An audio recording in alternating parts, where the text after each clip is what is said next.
우리가 하나님께 그렇게 관심하지 않고 살아갈 때가 참 많이 있습니다.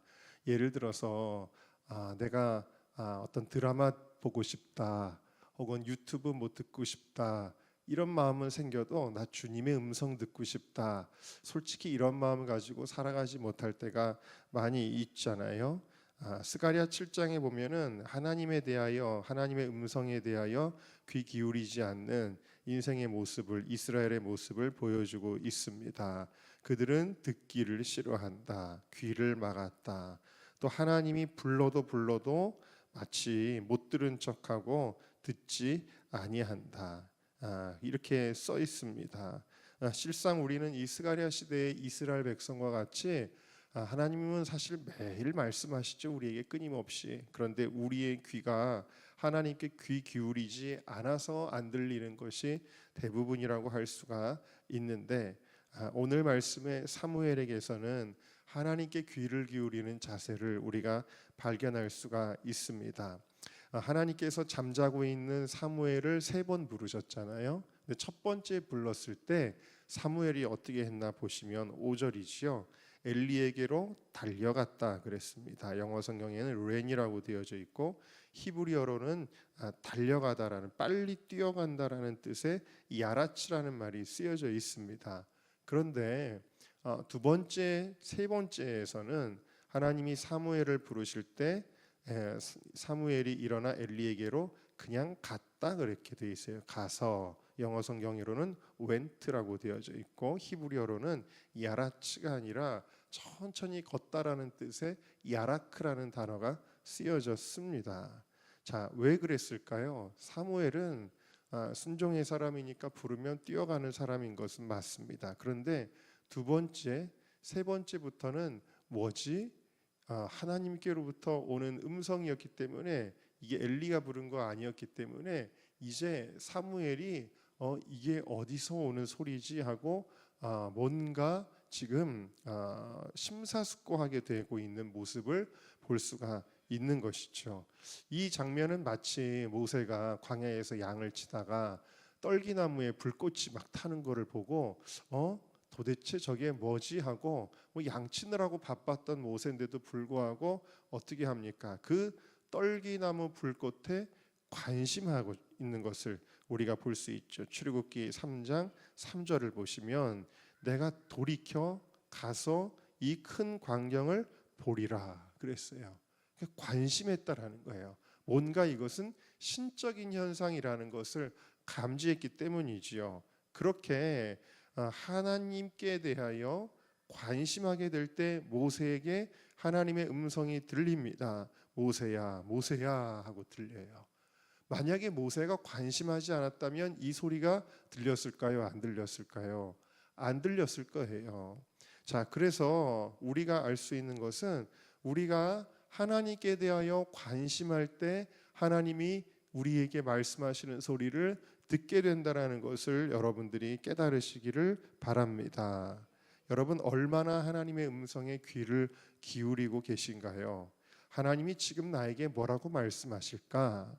하나님이 나에게 지금 어떤 음성을 들려주고 계실까? 우리가 이것을 관심한다면 우리의 삶은 참 많이 달라질 거라는 생각이 들었습니다. 예를 들어서 내가 막 화를 내고 있어요.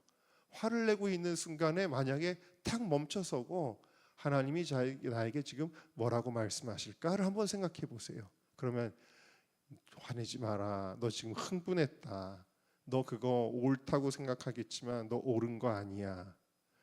우리가 어떤 사람을 향해서 막 누군가를 흉보고 비판하고 정죄하고 원망하고 불평할 때, 야, 너 그거 내가 기뻐하는 말들 아니야. 그건 내 마음이 아니야. 그건 내 뜻이 아니야 라고 주님이 멈춰 세울 거예요. 그러니까 하나님의 음성에만 우리가 조금만 귀 기울인다고 한다면 우리의 삶은 참 많이 달라질 거라는 생각이 듭니다. 때로는요, 내가 힘들고 어려울 때 하나님은 나에게 뭐라고 말씀하실까를 생각하면 하나님의 격려하는 음성, 내가 너와 함께한다 라는 것이 들리면서 우리가 그것을 용기 있게 또 극복해 낼 것입니다. 할렐루야. 그러니까 여러분, 하나님의 음성에 대하여 우리가 관심한다면 우리의 삶은 얼마나 많이 달라질까요? 하는 것을 생각해 보았습니다. 그래서 여러분, 우리가 바쁘게 움직이던 발걸음을 우리가 좀 멈추고 성소에 나아가 하나님의 음성을 구하는 것이 너무나 중요합니다. 엘리야가 많은 혼란한 일들을, 격변 같은 일들을 겪죠. 갈멜산의 영적 전쟁과 또 쫓기는 삶과 그런 격변을 겪다가 하나님이 그를 어디로 부르시냐면 호렙산으로 부르십니다.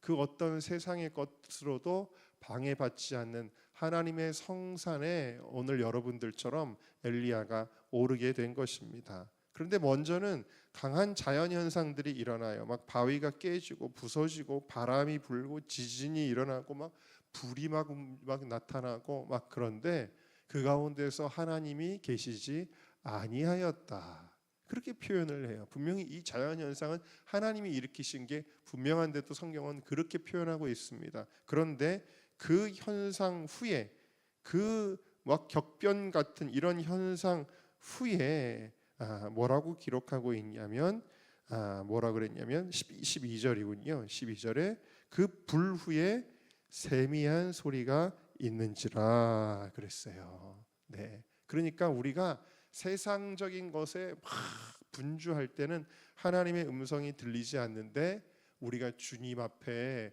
귀를 기울이는 고요한 시간, 그 무엇으로도 방해받지 않는 시간에 하나님의 음성을 들었던 것을 보게 되어집니다. 저는 저는 설교를 뭐라고 생각하냐면, 저는 분명히 하나님께 들어서 전하는 게 설교라고, 그 본질을 저는 믿는 사람입니다. 그래서 제가 그 어렸을 때부터 친구들 있는 그 카톡방에서 AI에 대한 얘기, 챗GPT에 대한 얘기를 하다가, 요즘에는 챗GPT가 다 해준다, 설교도 만들어준다, 다 그렇게 한다, 그러면 얘기를 이제 막 하면서 웬만한 사람들보다, 목사들보다 더 자료를 많이 준비할 거다. 그래서 제가 이렇게 얘기를 했어요. 챗GPT가 다 잘할 수 있는데 챗GPT가 못하는 게 있다. 그거는 뭐냐면, 제가 좀 어려운 표현을 썼죠. 계시적인 거는 챗GPT에게 없다. 그러니까 설교는 무슨 아주 머리가 좋아서 잘 만들어내고 짜내고 성경 지식 가지고 하는 게 아니라, 그것은 하나님이 우리에게 주시는 음성을 듣고 전하는 것이다라는 말을 하는데, 도무지 그 말을 이해를 못하더라고요. 친구들이 그 말을 이해를 못하더라고요. 그런데 저는 그래서 기도합니다. 하나님, 어떤 말씀을 증거할까요? 우리 성도님들에게 어떤 말씀을 증거할까요? 꼭 기도를 먼저 합니다. 그럼 어떤 날은 무릎 꿇고 기도하자마자 막 툭툭툭툭 막 떠올라요. 막 제목부터 주제, 그다음에 뭐 1, 2, 3 이런 것도 막 다 떠오르는 날이 있어요. 신나죠. 설교 준비도 술술술 되고. 근데 어떤 날은 설교 준비가 너무 안 되는 날이 있어요. 안 된다는 거는 안 떠오르는 거예요. 그러면은 너무 답답할 때 제가 설교 준비를 하는 저만의 비결이 있는데, 그게 뭐냐면, 막 하고 또 컴퓨터에 또 앉아가지고 또 막 여러 자료도 찾고 해도 뭐가 이렇게 안 풀려요. 그러면은 제가 본당에 다시 올라갑니다. 기도하다가 물론 설교 준비하지만 다시 본당에 올라와서 여기를 제가 이렇게 슬슬슬슬 걸어요. 걸으면서 그냥 마음을 내려놓고 걸으면서 그냥 주님과 함께 산책하듯이 그냥 이렇게 걸어요. 걸으면은 여기서 막 떠올라요. 또 그게 뭐냐면, 여러분, 내가 하나님께 그냥 귀 기울이는 거예요. 내가 막 설교 준비하려고 너무 애쓰지 않고 그냥 하나님께 귀 기울이면서 이렇게 주님과 산책하는 기분으로 걸어요. 걷다 보면은 주님이 오늘 나에게 어떤 음성을 주시는지가 이렇게 마음속에 떠올라서 그거 가지고 설교 준비를 다시 시작할 때가 많이 있습니다.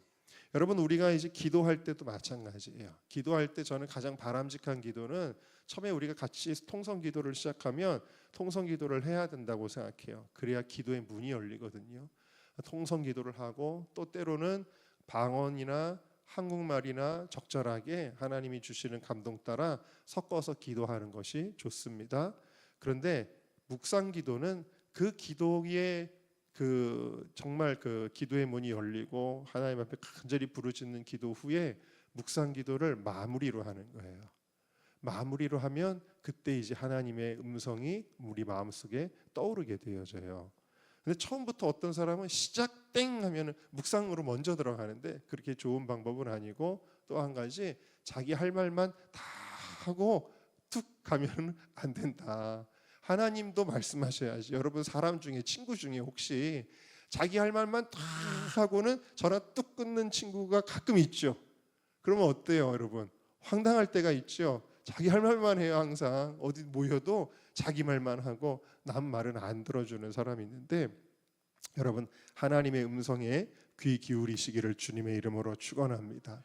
제가 지난번에도 우리 제 제자 중에 이보람 전도사 얘기를 했었는데, 그 전도사님이 기도가 막 깊어지면 방언 찬양이 많이 나왔어요. 그러면 제가 몰래 옆에 가가지고 핸드폰으로 녹음을 참 많이 했습니다. 근데 그 방언 찬양 중에 제가 지금도 되게 좋아하는 방언 찬양이 하나 있어요. 그 성령님 작사 작곡이죠, 사실은. 근데 그게 뭐냐면 바로 이런 노래예요. 제가 한번 불러볼게요. 내 안에 계신 성령님 내게 말씀하시네. 귀를 기울여 보라. 귀를 기울여 보라. 내 안에 계신 성령님 내게 말씀하시네. 귀를 기울여 보라. 귀를 기울여 보라. 이렇게 이제 짧은 노래인데 이걸 기도하면서 계속 반복할 때 제가 이것도 녹음한 적이 있습니다. 성령님이 말씀하시는 거예요. 내 안에 계신 성령님이 내게 말씀하시는데 우리는 놓칠 때가 너무 많아요. 안 들을 때가 너무 많아요. 혹은 우리의 여러 가지 것들로 인하여 안 들릴 때가 너무 많아요. 그러나 하나님 앞에 이 새벽에도 하나님께 귀를 기울이는 여러분들이 되시기를 주님의 이름으로 축원합니다.